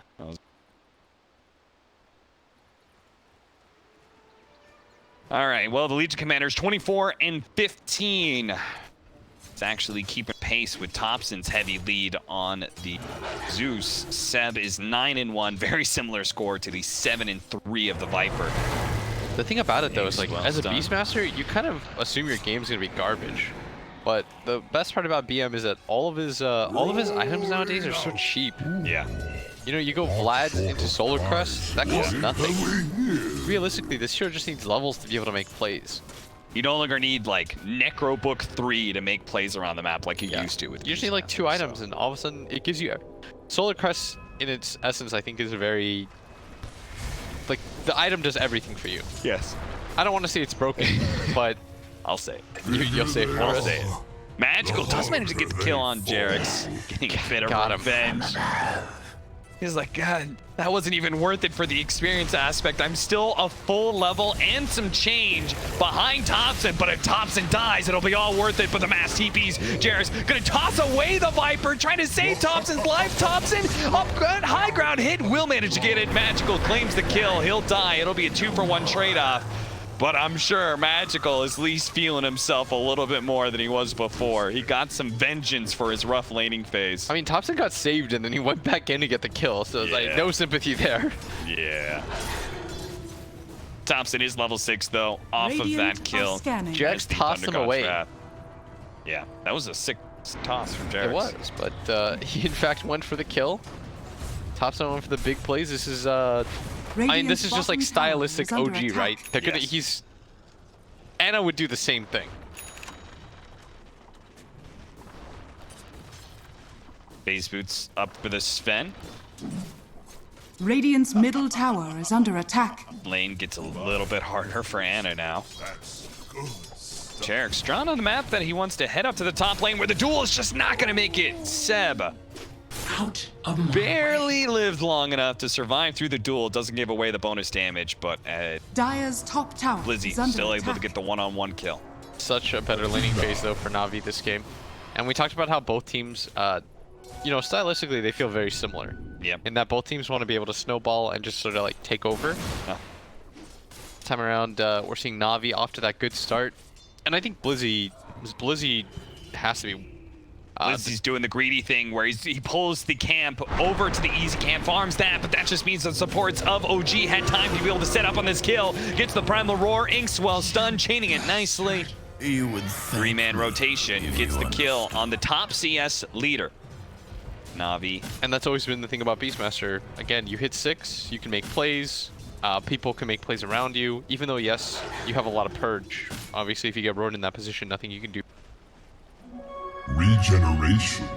And strangely enough, like, they decided to rotate both supports here. Maybe they thought there was a chance that they could save on the Legion, but that was so unlikely. Yeah.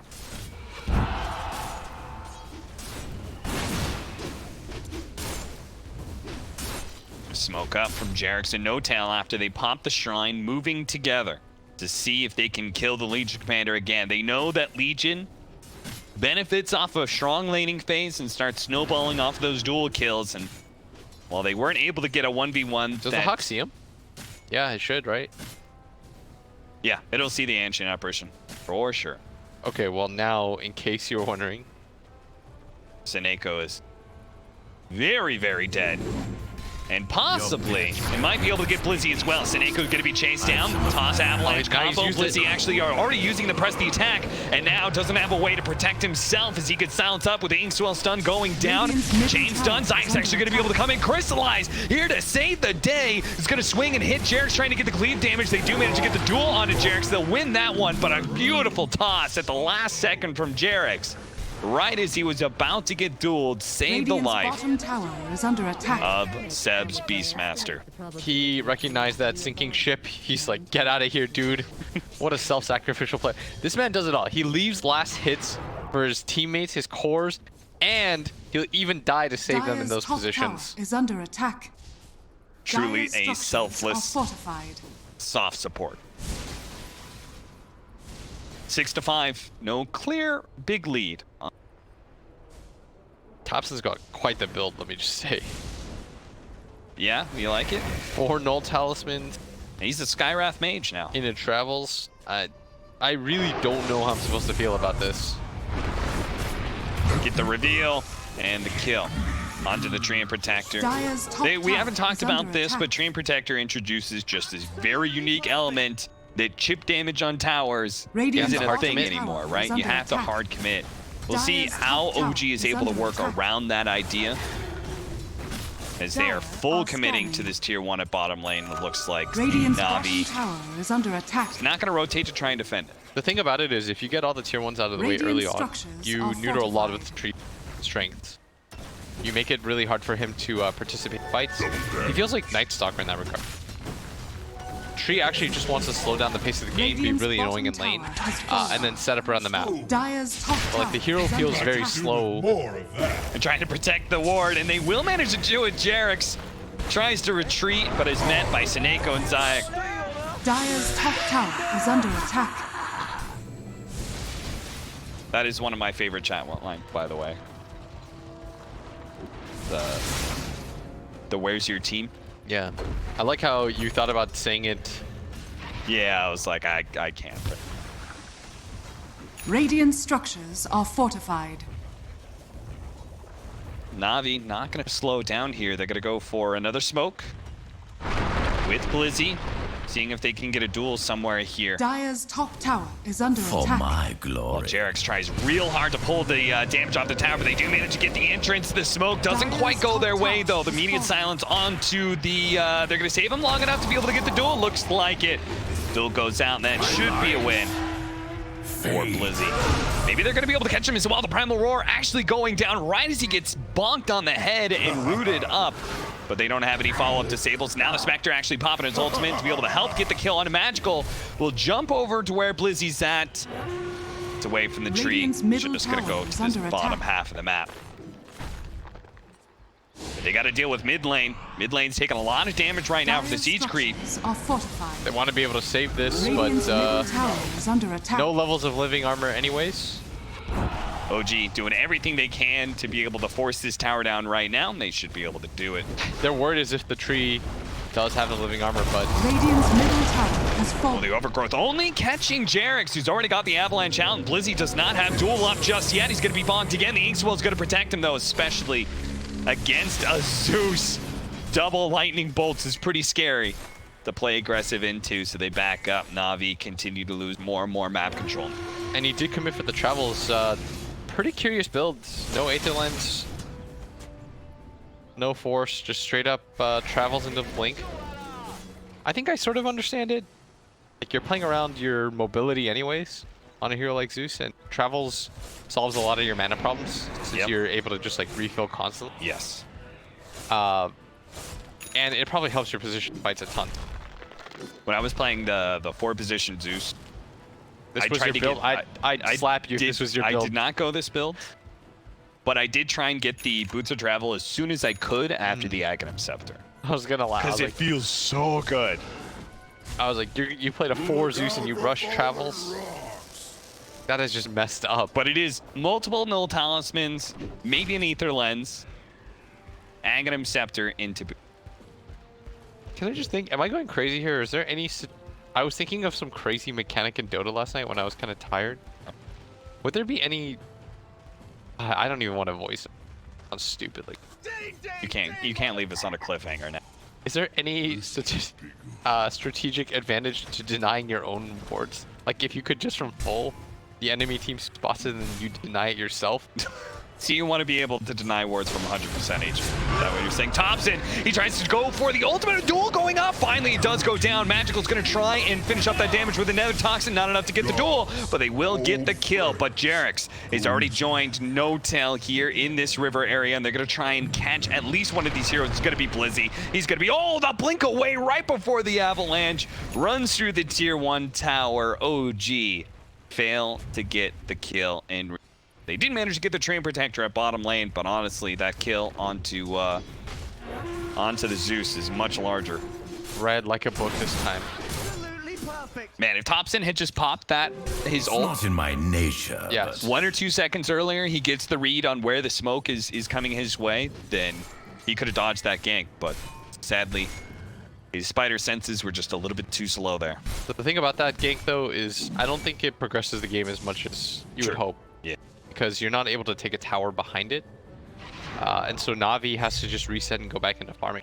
And they always have to use the smoke for these ganks because the combination of the Hawks and the Thunder God's Wrath, like, Yes. you're going to know where Radiant Navi are is all the scanning. time. And the fact that you lost your mid-tier 1 tower without taking theirs. The Yeah. vision game is heavily slanted in OG's favor. Not to say that this game is over or anything. It's not even close to the same situation as last game was. Navi's in a much better spot. It just means you want to continue to pressure because you're against a Zeus Spectre, right? Yeah. Like, you don't want to stop this level of aggression, but at the same time, you don't want to have to blow a smoke every single time to get that done. 9-9. Only a 500 gold lead for OG right now. Around 1,000 experience. So as you said, definitely a very different situation from last game where we were around this point where OG was just clearly dominating in net worth on top of the map control they had. This time around, Crystallize is still Dire's middle keeping a tower is nice under lead attack. in net worth over everybody else. It's just picked up. And Echo Saber is going to go for an aggressive build. He's going to go Blink Dagger as his next item. So he is going to try and start some fights for Navi. Now the Thunder God's Wrath reveals some positioning. They had Zayak, who's trying to get behind Anna, but that Thunder God's Wrath gave him the heads up, and he got the dagger. And away he went. That just as easily could have been Zayak finding him with the Nature's Guise, and then they would just chain stun him from there. Unfortunately, the Spectral Dagger gets him Dire's away to bottom safety. tower has fallen. Still will take that tier 1 of the offlane tower. There's a heavy push coming in from Seb on the other Dire's side. bottom tower is under Seb did attack. decide to go for the Necro Scanning. 3, I think mainly because he is against Zai Zai. setting up for it. They do manage to get the duel. What a big one. Thompson way too close to the tier 2 tower, and a simple blink after a TP is able to find that kill. Now Crystallize going for No Tail, trying to kill him before the Inkswell pops, and surely he does. They're going to keep that tower alive, see if they can grab anybody else, but it looks like Seb Radiant's is probably top tower too is far under away. attack. They'll kill the zoo that he's put together, though. Necronomicon 2, you were talking about how his item builds are nice and easy to pick up, with a lot of people going Vlad's into Solar Crest, but this is still an old school Seb Beastmaster. He's going straight to Necrobook 3. Yeah, I think mainly because of the tree. Yeah. Radiant's You're trying middle to tower is solidify under your attack. vision advantage, and the fact is playing against tree is pretty. You don't I can want dig to always it. have to just like continuously chop down trees or anything like that, and it's such an easy way to pressure into the Spectre too.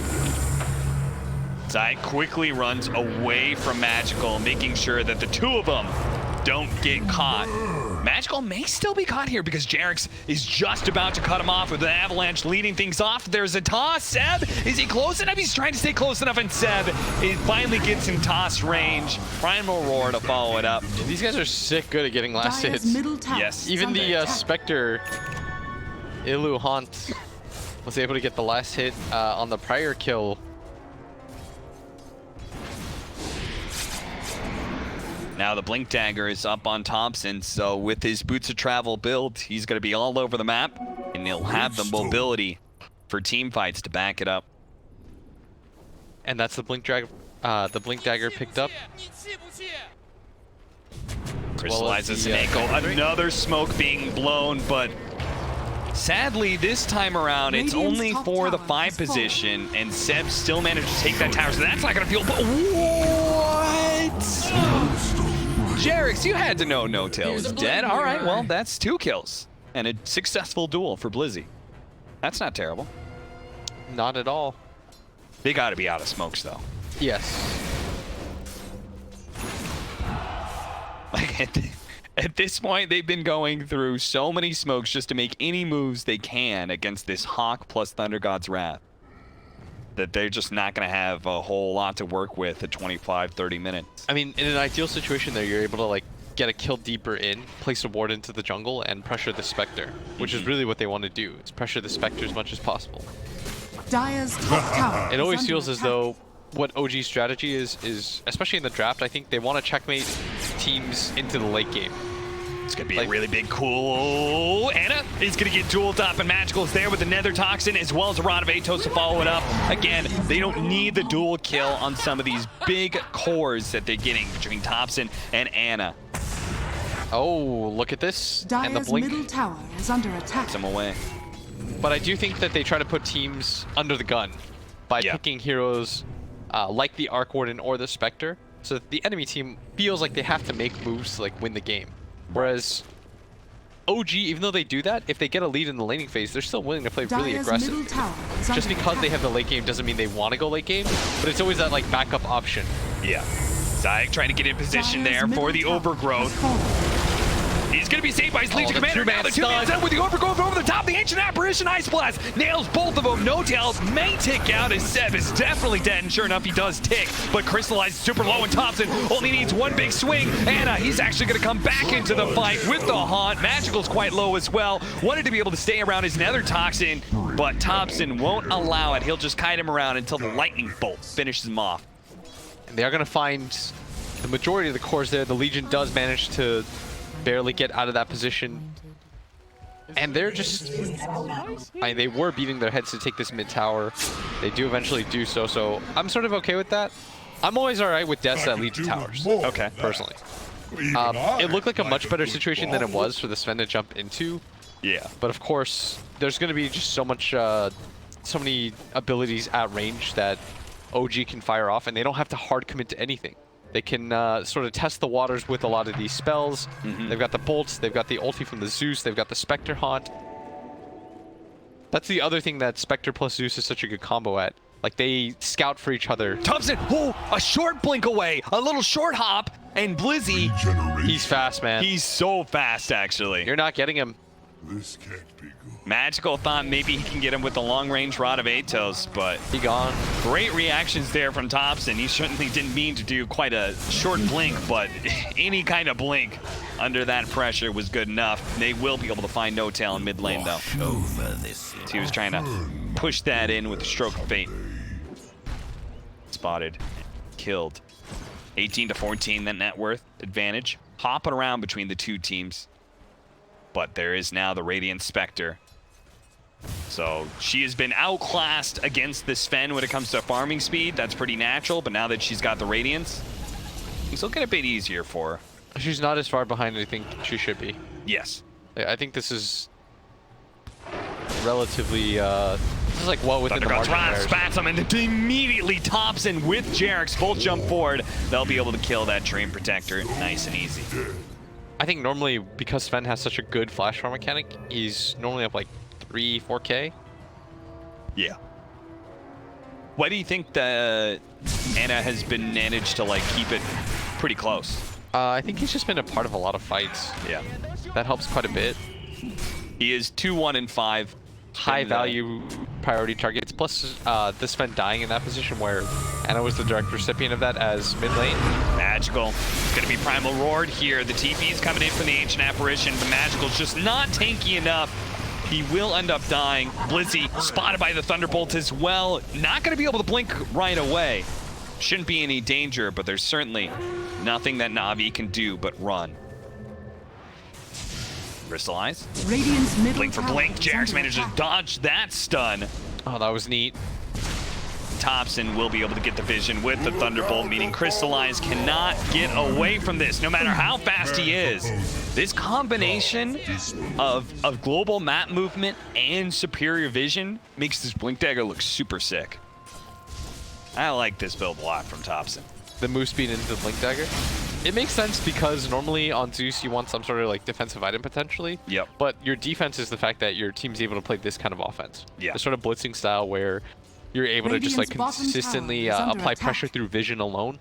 Yeah. And that's why vision is the most important aspect of Dota. Radiant are scanning. I wish there was like more warding guides and stuff too for like newer players to understand like vision makes it so easy for your team to play around. If you can see them and they can't see you, maybe at like the lower brackets it doesn't matter as much because I don't know if they're utilizing vision, but at least like from what I've seen in like 3K and up or whatever, vision is all that matters. Radiant's middle tower And it's so is hard to under understand attack. that until you play in like 50 games in a row where you just get out-visioned. You never know what the enemy team is doing. You feel like you're always under pressure. Wherever you walk feels unsafe. That's funny. Navi were the ones who took the first step in this game to try and secure the vision advantage with this Train Protector pick, but OG came right back with this Dire Beastmaster, are and it scanning. is looking like a Not just the Radiant's superior bottom tower pickup. is under Beastmaster attack. Zeus Spectre. Yeah, that's true. That's true. There is Zeus He's been quite the answer to the tree, too. He's been spotted so many times because of those Radiant's thunderbolts. bottom tower Thunder God's has Wrath. fallen. When you already have so much vision from the Hawk, it becomes so obvious when the enemy team is making some sort of smoke Dyer's move Oh, top yeah, for tower sure. that is he's under like, attack. he always is able to Radiant's find good bottom Thunder tower God Wrath is under timings. attack. Whereas normal games, it's like, you have to, like, there's usually not enough information for you to deduce. You're just guessing. Yeah, you're just kind of guessing. You're just doing a little bit of feel, but this is super easy.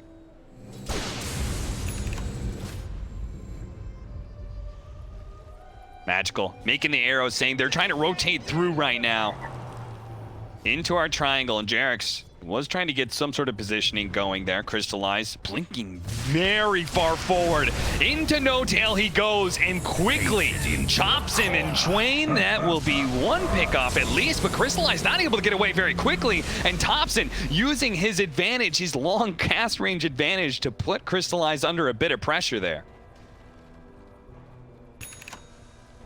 But OG no better than to try and go for that. What? I could easily see. No, he's thinking about it. Jarex, don't do this. Like, Dude, you're gonna Jarex, try to burst him, but he'll get PKB off and kill you. Yeah, that is a 1600 HP Sven that is rapidly regenerating from this living armor. Speaking of which, what's he going for next? We got his Blink Dagger, BKB, and now he's gonna go for the Bloodthorn bit. Radiant's courier Which- has been killed. I like a lot against these Spectres. Nice gut from Jarex. Courier. Courier have anything on it?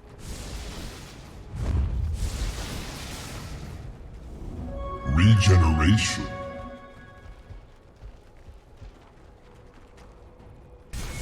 From OG, as they are going to have Seb leading the way. Thunder God's Wrath finds his opening, blink forward, immediately tries to stun up Crystallize. He's going to be saved by Blizzy though. The press the attack, taking him away from that stun, so they're just going to have to leave their Ancient Apparition behind. That was a lot of ultis, though. Yes. If you're Navi, Radiant's you're middle looking tower is to under attack. engage off of this. Radiant structures are fortified. But OG, they don't feel too terrible because now they've got another card up their sleeve that is going to be the Nimbus available for Thompson. Still think they should run out. I think They're if going you're to try and go for the fast duel onto Anna, but a double Yules, that's going to slow things down incredibly. Crystallize throws out the stun, activates the BKB, trying to finish off the Spectre, and does manage to get him. But many of the Navi members are quite low. As you can see, Blizzy as well as Magical is just stuck as Thompson keeps on beating him down, but Crystallize chased away Thompson. He's able to get him, and look at Magical just healing up now. Jarex is unable to finish him up with his combo, and you called it. You said Navi is going to look for the fight. They OG. are 100% always going to fight you in that position. You use so many ultis. Yeah. And that's OG. They did it in the previous game too, where they feel like they've got the advantage because of pure net worth. But spells mean so Dyer's much in middle Dota. tower Yeah. is That's under all it attack. is. All you killed was an Ancient Apparition. It was not going to take that long for Dyer's Navi to structures heal are fortified. and get back to that tier Dude, 2 his tower buyback's like defense. 200 gold. Yeah. And he just like completely team wiped for his team. In that position, maybe if you have at least like one spell up, as we see. That Dyer's double middle Yules tower was is sick, under but attack. It was. Crystallize had a lot of damage to throw in. The Ancient Apparition, Ice Blast, all I needed to do was clip a I mean, hero let's at be that real. This was point. the ideal looking fight for them. They're going to go back in, actually diving past the tier 2 to be able to kill No Tail. Make sure that he can't stroke of fate the upcoming creep wave and slow down these pushes. Yeah, and this is the kind of aggression that we were hoping to see from Dyer's top Navi. tower is It's under there. They attack. went for that play. They read the situation. And I think once you have this kind of strategy Dyer's set up middle by tower is under OG, attack. once you lose the map control, it starts feeling really bad. Because Yes. now Thompson's not going to play with that same kind of impunity he was doing Dyer's before, where top they had tower the has better map fallen. control and they had the Dyer's Hawks middle out, tower is the under Thunder God's attack. Wrath timings. That is such a rough way to lose that fight, because all they had to do at that point was just back and reset after they killed the AA. Blizzy. And I think it's fine. Almost Oh, my getting the lord. duel, but Thompson just picture perfect timing on that lightning bolt. And look at him blinking over into the high ground. They're going to be able to get a primal roar. Blizzy low. There's going to be the mech as well as the overgrowth, but Blizzy's going to be left behind as Thompson. Beautiful positioning there. Just read that very nicely. I will say his reaction time is incredible. Yeah.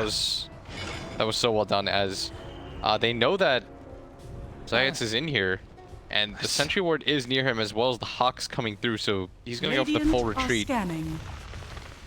Ice Blast headed towards Roshan. Get some vision in there. They will just hit the Spectre, clipping No Tail as well. Oh, Thompson dropping the Nimbus Cloud in here. Keep vision of Roche, Navi. I think they're more than happy just to be able to push OG out and give themselves enough time for the Legion Banner to come back. DD. What have we here? I mean, Dire scanning. there's no rune that says force Roshan, then double damage rune. It's whispering to you, Crystallize. And take it. The Nimbus is gone now. Hold your destiny in your hands. Play for the win here, Navi. All right, he's going to activate the God Strength and just go for it. OG, are they going to wise up to this? They're going to throw the Nimbus over there? They finally do, but it may be a little bit too late. It's at 3,500 HP, and OG are trying to get there fast enough, but it doesn't look like it. It's going to fall. Zayak is already positioning himself to try and find some sort of pick off getting that. They're going to be able to go for the Tiny. They have the duel to be able to follow it up. Blizzy managed to lock him down. The Ice Blast is on its way. It's actually going to go a little bit farther. It's going to hit Anna because they got the hands done coming out from the Sven, and Anna way too close to that engagement. Dude, he was rubbernecking that. He wanted to see what was going to happen. Yep, and Thompson's going to be found as well. What a fast rotation from Zayak. What a massive turnaround from a double damage rune into a successful Roshan. Now 2 core pickoffs, the Spectre and the Zeus going down. It all starts with Navi deciding to come into that area anyways. They get control of it. Crystallize finds the DD, but it's Zayats that already has the high ground area caught up.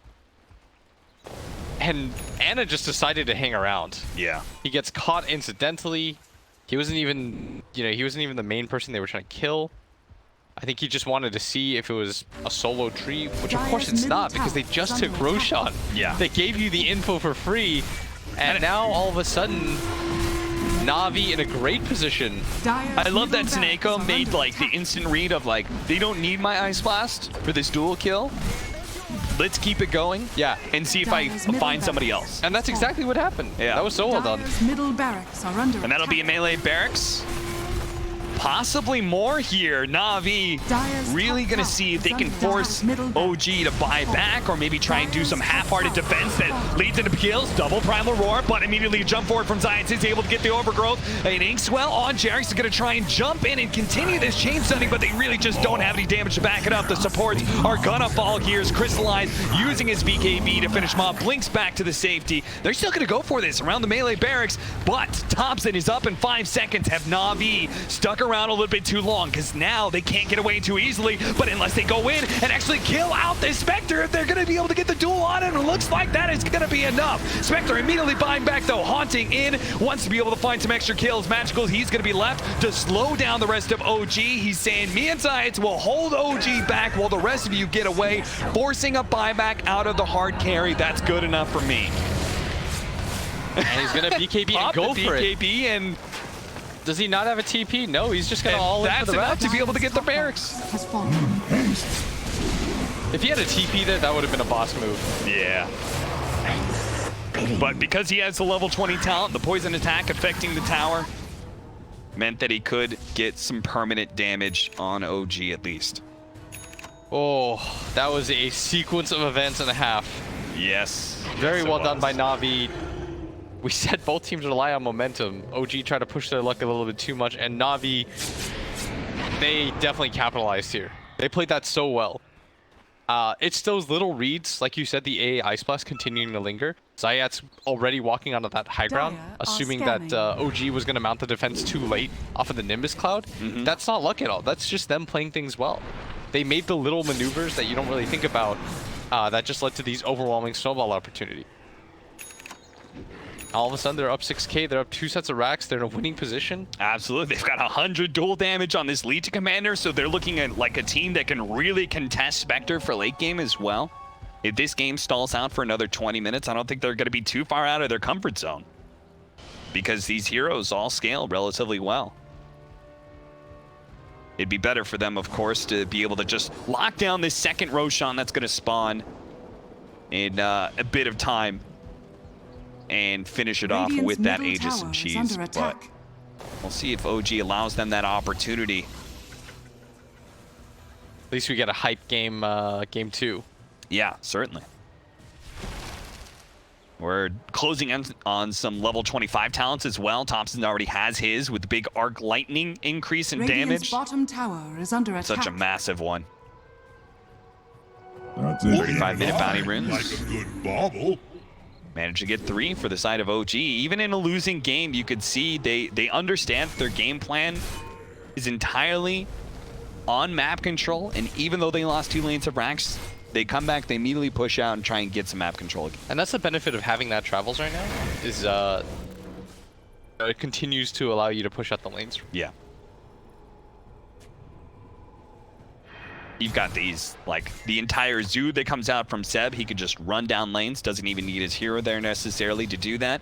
The Zeus can throw it as Nimbus Cloud to be able to push in some of these side lanes as well. There's a lot of these low-risk pushing that OG has. They're going to pop out the Thunder God's Wrath. That's going to give Anna the heads up that something was coming his way. TP out before Crystallize can find him anyway. Radiant's top tower is under attack. And they had all that information. Radiant Hey, they're all structures are bottom. fortified. Keep that push coming at the top lane. And the Necronomicon combined with the Inner Beast, as well as the double Siege Wagon, it is making Radiant's short top work tower of has that fallen. tier 2, but Navi refusing to back up, continue the march forward, now invading the Dire Triangle, trying to find somebody. But they're going to come home empty-handed. I think Radiant's they just top want to tower continue to is get under map attack. control so that they can set up for the next Roche. Yeah. You grab this tier 2. I think you commit for this tier 2. Nope, they're going to back out. Dire's bottom Well, tower they is do under manage to get the attack. pick off on Seb here. Radiant's top tower is under attack. Then comes So I think that's part of the reason that Navi started back up, because just in case, like, Oh, look at this move. Beastmaster had more, but they immediately go, okay, we got the kill on Beastmaster. They didn't try and go for the team fight, so we can go back to this bottom Give him tier the 2, duel. give him the dual damage, and hit that tier 2 with an extra 126 bonus damage. I like that move, though. Dire's What they were bottom going tower for has is they fallen. leave 3 heroes on the other side of the map. So then OG feels very confident. They're thinking to themselves, they went back already. There's no way Dire's they bottom risk any shrine sort is of under attack. 3-on-5 potential fight, right? Yeah. And so if you're OG, you relax a little bit. Now that you've gotten that tier Dire's 2 bottom and the shrine, has fallen. you can get the other shrine before Roshan spawns. It's going to be very tough for OG to get close to that Roshan pit when the time is right. Level 25 almost there for the Viper. Dire's top shrine is under attack. You still go the Nether Toxin silences? Or 160 damage, man. The Nether Toxin, 160 the Nether Dire's Toxin top damage shrine or has silences is fallen. so good, though. Yeah, It's really hard to justify not to get it. and that is indeed what he's going to go for. Dude, it's so annoying to fight into that. Yes. You see this Nether Toxin in the ground, you think, oh, it's not that big of a deal. You walk into it, get silenced. Silenced and healing the Viper because of the spell lifesteal. Why is it called Nether Toxin? Because it's Dire from are scanning. he's Pugna's pet. Oh, really? Yeah, and so that's the whole Nether realm in action. Pugna's one pet? night, Yeah. twice the damage.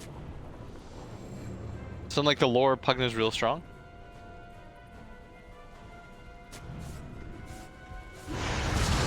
Jax, oh! Again, the fast reactions from everybody on OG. The blink back from Jarex, the instant Nimbus from Thompson Zeus, preventing any aggressive blinks from Navi. But just being able to survive isn't going to win you this Roshan. And that was the OG. Nimbus drop too? Can't get too aggressive. They have to wait for the Nimbus back up in 10 seconds, but they also have to find a way. Do you think they have to start the fight, or do they have to let Navi crash into them? I think they have to let Navi crash into them. It's sort of difficult to say because, you know, if you lead the fight and Blizzy's in a good position, then the fight's ruined.